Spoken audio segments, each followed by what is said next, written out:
Class 2, this is chapter 1 the sentence. ये आपका English grammar का फर्स्ट चैप्टर है, द सेंटेंस। सेंटेंस क्या होता है, जिसको हिंदी में बोलते हैं वाक्य।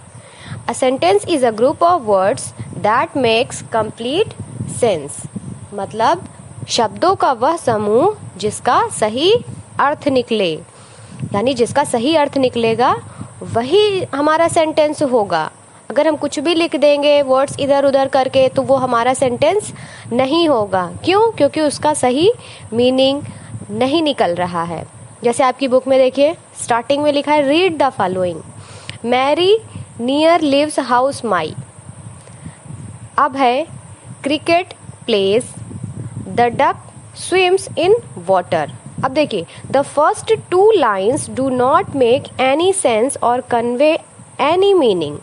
जो ऊपर के दो सेंटेंसेस हैं उसका कोई मतलब है? मैरी नियर लिव्स हाउस माई, इसका कोई मतलब निकल रहा है? कोई मतलब नहीं निकल रहा है। इसी तरह सेकंड सेंटेंस था हमारा, अब है क्रिकेट प्लेस, अब है क्रिकेट प्लेस, कोई इसका मतलब निकला नहीं।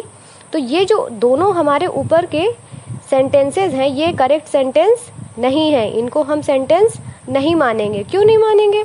क्योंकि इसकी करेक्ट मीनिंग नहीं आ रही है। वहीं पे हमारा जो थर्ड वाला वर्ड है, सेंटेंस है, the duck swims in water, यानी डक जो बतख है वो पानी में स्विम करती है, तैरती है। तो इसका तो मतलब निकला ना, इसका अर्थ निकल रहा है। तो थर्ड वाला हमारा क्या हो जाएगा? हमारा सेंटेंस हो जाएगा। Whereas the third line makes complete sense. वहीं पे ये जो हमारी थर्ड लाइन है ये क्या कर रही है? कंप्लीट सेंस बता रही है। It is called a sentence, इसलिए ये क्या है? एक सेंटेंस है। क्यों? क्योंकि इसका सही अर्थ निकल रहा है।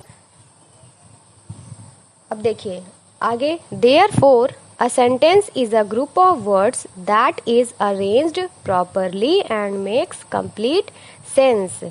सेंटेंस, जो सेंटेंस है हमारा, वो शब्दों का सही समूह जो करेक्ट ऑर्डर में, प्रॉपरली ऑर्डर में अरेंज्ड हो। मतलब जो हमारे शब्द लिखे हुए हों वो प्रॉपरली सही ऑर्डर में लिखे हुए हों।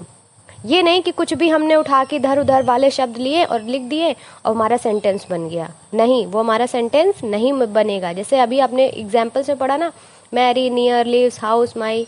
अब मान लीजिए मैं कह दूँ राधा जाती है कहा, कुछ भी अगर मैं बोल दूँ, क्या इसका कोई मतलब निकलेगा?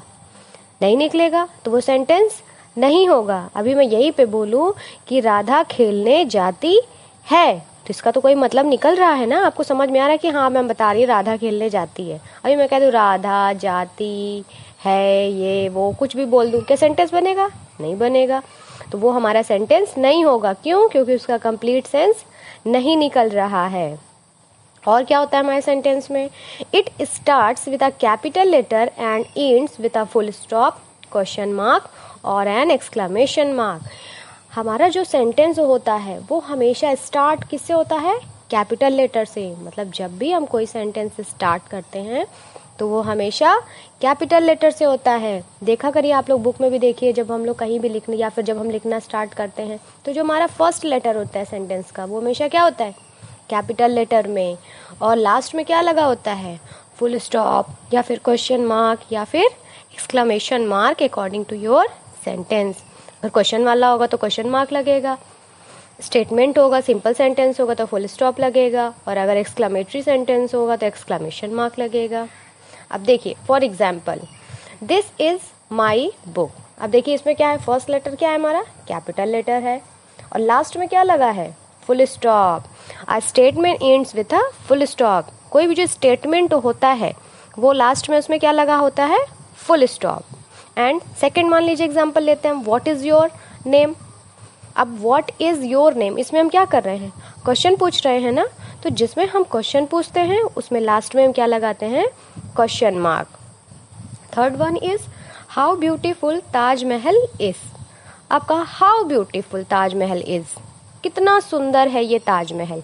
अब इसमें क्या है? हम अपनी फीलिंग्स को एक्सप्रेस कर रहे हैं। A statement that expresses student feeling ends with an exclamation mark. मतलब जिसमें हम अपनी फीलिंग को एक्सप्रेस करते हैं उसमें हम लास्ट में लगाते हैं एक्सक्लेमेशन मार्क। तो ये था हमारा सेंटेंस। सेंटेंस क्या होता है? A group of words that makes complete sense, मतलब शब्दों का वह समूह जिसका सही अर्थ निकले, वो होता है हमारा सेंटेंस।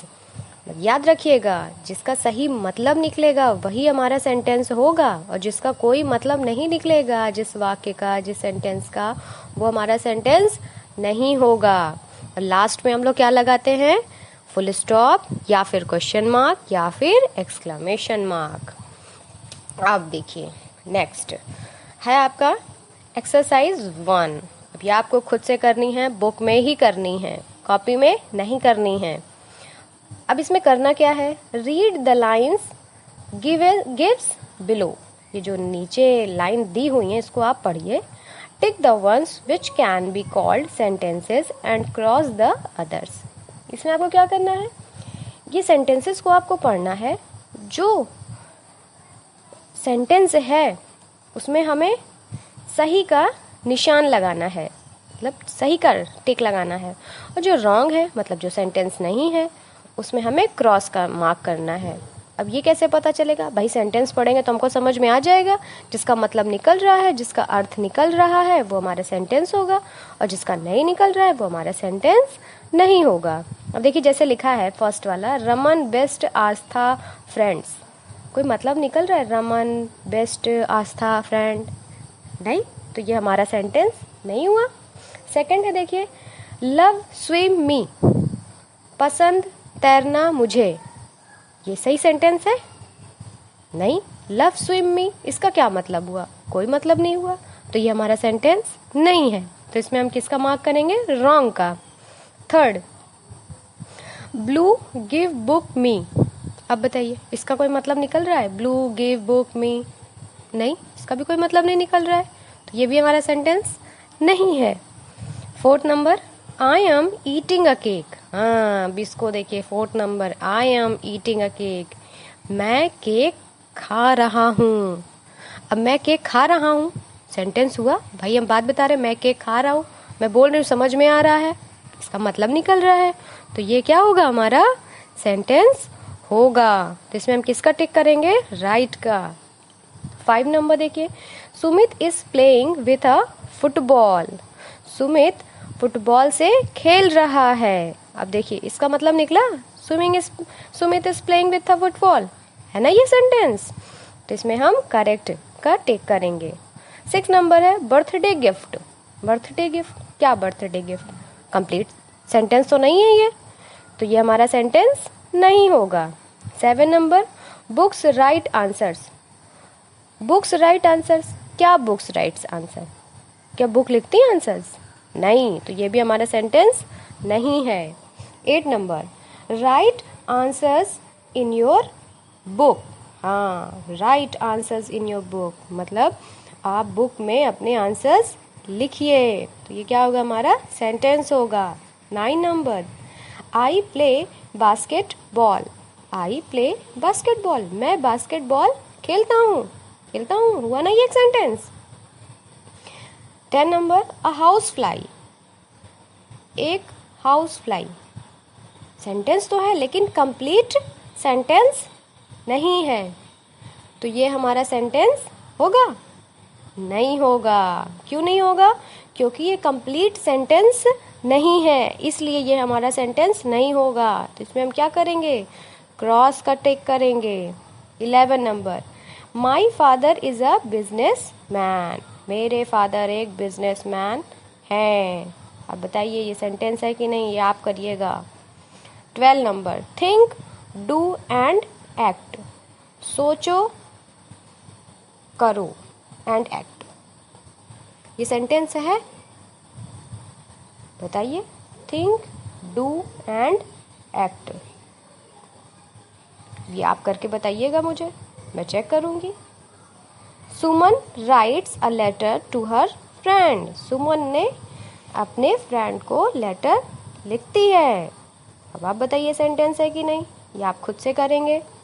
इसी तरह 14 नंबर है, रेन हैवी। रेन हैवी समझिए आप सेंटेंस है या नहीं, ऊपर के मैंने बता दिया, अब ये नीचे वाले मैं नहीं बताऊंगी, आप लोग खुद समझ के राइट और रॉन्ग का टिक करिए। तभी तो मुझे पता चलेगा कि आपको सेंटेंस समझ में आया या नहीं।